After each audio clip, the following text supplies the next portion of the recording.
Yo, what is going on, homies? It's your boy StumpD back for another OPTC video, and in today's video, we're diving into both Garb's Challenge Heavenly Demon 2 and Revolutionary Army 2 with the same team, and we're no stalling both. So that was the team, those are the supports. Let's dive on in. Now, as you guys can see, we are taking on Heavenly Demon 2 first, and in my opinion, it is the much more harder of the two. That wasn't word stump. It is much harder if you compare the two. In my opinion, getting it done no stall can sometimes be a little bit easier than Revolutionary Army 2, but with Revolutionary Army 2, if you just bring utility-based captains, you usually don't have too many issues, and for this particular team, it definitely showed that, because Revolutionary Army 2 I got done way quicker than actually getting Doffy 2 done, but I did have confidence in this team to actually get it done both ways. Now, when Garb's Challenge 13-star, Doffy 2, and Revolutionary Army 2 came out, they were kind of the pinnacle of content. Besides Forests, these two pieces of content were some of the, if not the, hardest pieces of content in the entire game. Like I said, especially Doffy 2. Doffy 2 gave so many people so many headaches for so long. And besides, like, what, Garb's Challenge 13 or whatever it was, like, there wasn't a lot of teams that could actually beat this on release. Nowadays, obviously, this content is a little bit old, and there are a plethora of units that can actually take it down a lot better than this one, but this is more of a showcase just for like a one team beats both, and no stalling it as well was just so much fun. So if you enjoy this kind of stuff, don't forget to belt the like button for me. If you're new to the channel and you enjoy OPTC, hit that big red subscribe button for me. We upload OPTC every single day. Hit the bell notification so you don't miss out on the streams, all the good stuff. And if you want to be an absolute Chad, hit that join button to support me even further. It's not expected, but it's definitely greatly appreciated. So let's talk about the team. Now, with the release of some shiny new toys, such as New Year's Nami, the new Gaban and Rayleigh Legend, and the 6+ of Roger, it makes this particular fight very, very doable. Our captains are the combination of Ace Yamato as well as 6+ Roger, and the two of them, or between the three of them, I guess, you can actually remove Despair, Special Bind, and Bind. So you get a lot of utility just with your two captains, and both of them work exceptionally well. Now, Ace Yamato has sort of fallen off in terms of, like, the best unit in the game, and a lot of endgame players will argue that this unit isn't even in the plethora of the top 10 or even the top 20 for some players. However, these types of fights and this type of content is definitely where Ace Yamato shines, where they get their cooldowns, where you need to like switch with them every single turn. They do work. Having utility in their captain works exceptionally well, and because they're an Ace unit, they have a lot of very good supports, namely the support of Jozu for this fight. Jozu's going to remove attack down when we get to Revolutionary Army 2, but Ace Yamato, their switch gives us a chain boundary every single turn. They apply the burn mechanic, which allows us to kill the first two stages on Revolutionary Army 2, plus get through the resilience on the Morley stage. On top of that, they're also an attack booster, and they can give cooldowns, which can help us out drastically as well. The combination of both Ace Yamato and Roger works fantastically, even if they are both attack boosters. Roger, with his 6+, got an absolute monstrous buff. This unit is so simple, but it still blows me away how they could make a unit so simple be so much fun. Not only does Roger completely remove Despair, but he's a 5.25 times captain to your entire squad. Ace Yamato, they only boost strikers, shooters, and free spirits, which this whole team is, except for Zoro, but it doesn't matter too much. He holds his own right, but Roger actually boosts him to allow him to hit a little bit hard. Not really hard at all now I'm thinking about it, but like it allows him to actually do some sort of damage. Roger is a 3.25 times attack boost to your entire squad, and if you partner him up with the new legend Rayleigh Gaban, you can actually get a color affinity on top of his attack boost with the switchability of Rayleigh Gaban. It actually worked exceptionally well for this particular fight against Diamante and on Doffy 2, because you actually can't carry color affinity into the final stage. However, Roger as a captain also has the ability to blow away Haki, or Red Haki, Conqueror's Haki, to remove buffs or cumulative effects. And because on Doffy 2 you actually don't get like that anywhere, you actually hang on to Rogers until the final stage, which means you can actually make use of it to keep that color affinity buff. With Limit Break expansion, you just get Ace Yamato back in time. You have their super switch available, so you get that monstrous chain boundary effect.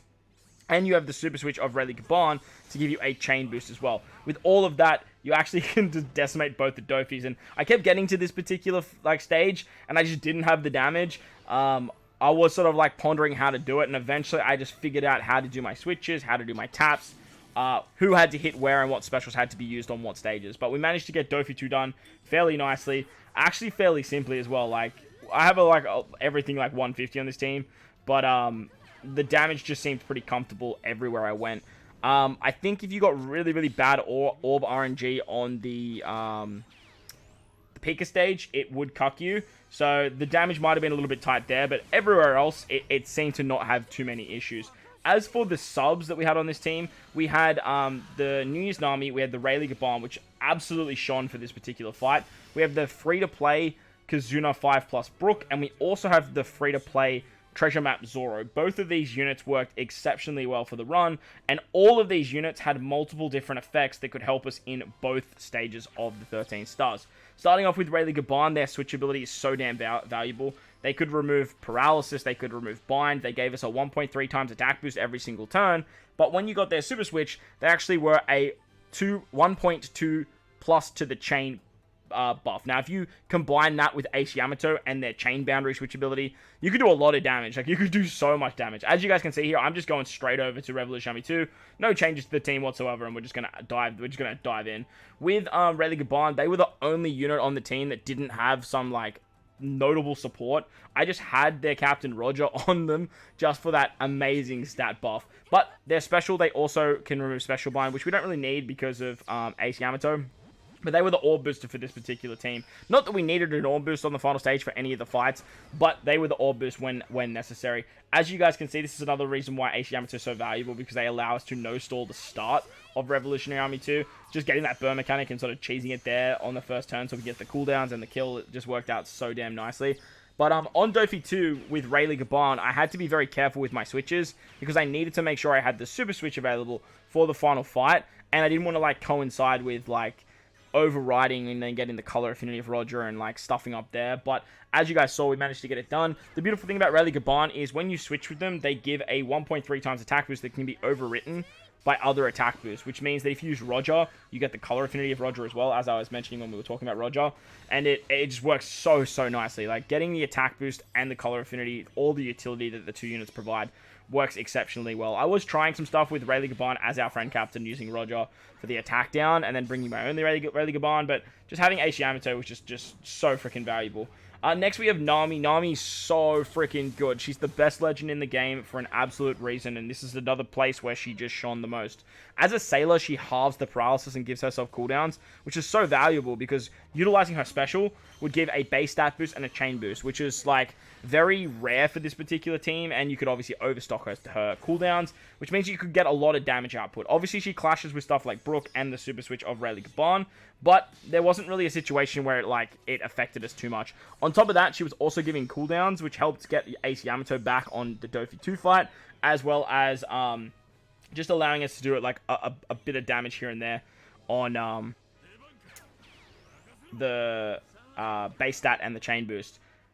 With Nami as well, not only did she remove the paralysis and help get her specials back, but she had the carrot support, which was so good for removing defense up on Doffy 2, as well as removing the defense up on the Morley stage. On the Morley stage, like, that stage was fairly finicky, but utilizing the Treasure Map Zoro helped out a lot. Treasure Map Zoro was basically just our wave clearer on Doffy 2, and he has access to the Sanji support, which means we could get around the poison without using poison sockets, but for Revolutionary Army 2, his special was actually incredibly clutch. He removes 2 turns of Threshold, which was so good for both the Morley stage and the Karasu stage. However, you did need to use his... I needed to use his special on the hack stage as well. So on Revolutionary Army 2, his special was so valuable because there wasn't normal attacks only across the board like there is in Doflamingo 2. So Zoro was just so good for removing thresholds. The wave clearing was nice for Doffy 2, but the real reason that he was here, and even without being boosted under Ace Yamato, was so we could get around that threshold. He gives himself cooldowns when strength units use specials, and when Nami uses her special, because she pops it off quite a few times in Revolution Army 2, it would just help Zoro charge. The final unit on the team was Kazuna 5+ Brook. Now, the reason I had Brook here was because he not only could he use the support of Pedro for some attack down removal to help with Jozu to remove the attack down on the hack stage, but he could actually remove attack down himself. That worked out exceptionally well for the Bello Betty stage. Was it the Bello Betty stage? No. Yes, it was the Bello Betty stage. On the Bello Betty stage, he could just remove the attack down, and then with the Aura Jackson, we could remove the rest of the paralysis. We were in the dual form of Rayleigh Gaban. Normally, their switch ability would remove paralysis, but once we got to this particular stage, we actually still only had 1 turn. Nami halved it down to 2 because it rounds up. Rayleigh Gaban bring it down by 1 as well, but we still had to remove that extra turn. So the Aura Jackson was so good here. To get around that attack down, as I mentioned, Brook was an absolute god.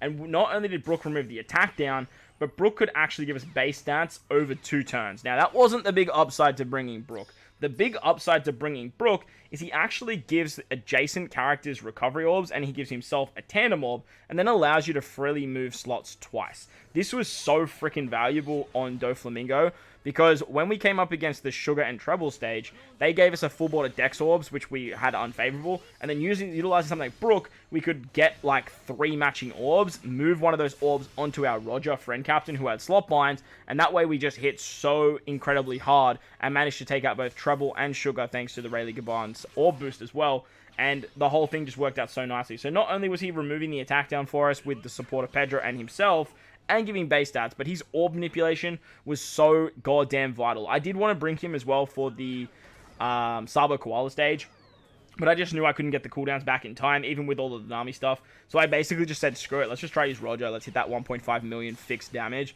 and let's try and take out Sabo Koala there. When I was building these teams, I sort of took everything into consideration, and whenever I am doing these no-stall runs, I normally do, except for those 2 stages. The Sabo Koala stage, where they make all the orbs unfavorable, except for Tandem, and then that annoying Sugar and Treble stage, where they slot bind your left side, and then they give you a full board of Dex Orbs, which they make unfavorable as well. That was a big challenge when actually building this team, and shout out to my boy Kruby for helping me out with that final piece of the puzzle that was Brook in the end. We were trying stuff like Kaku, like thinking about using stuff like that, but just having that orb manipulation, and especially that recovery and Tandem Orb, was just, it was so damn valuable. Not only that, but he was a free 150 because he's a free-to-play character as well. I could level limit break him all the way up and limit break expand him very, very easily because he was a free-to-play unit. So all in all, the team worked exceptionally well. It was a lot of fun getting this done, and if you guys have been around the channel for a very long time, you guys will know that like the 13-star challenges for Garb's Challenge,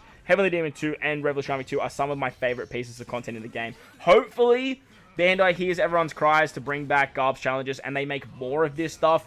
I think the formula is already there. Chopper Man missions are the key, and I would love to see some more stuff where we take on some harder versions of the Garb's challenges we already have. But if you guys enjoyed the video, make sure to go down there and belt the like button for me. If you're new to the channel and you haven't done so already, hit that big red subscribe button. Most importantly, though, wherever you guys are in this beautiful world, please remember to enjoy the rest of your day.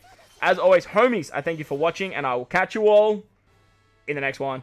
Later! Yosha!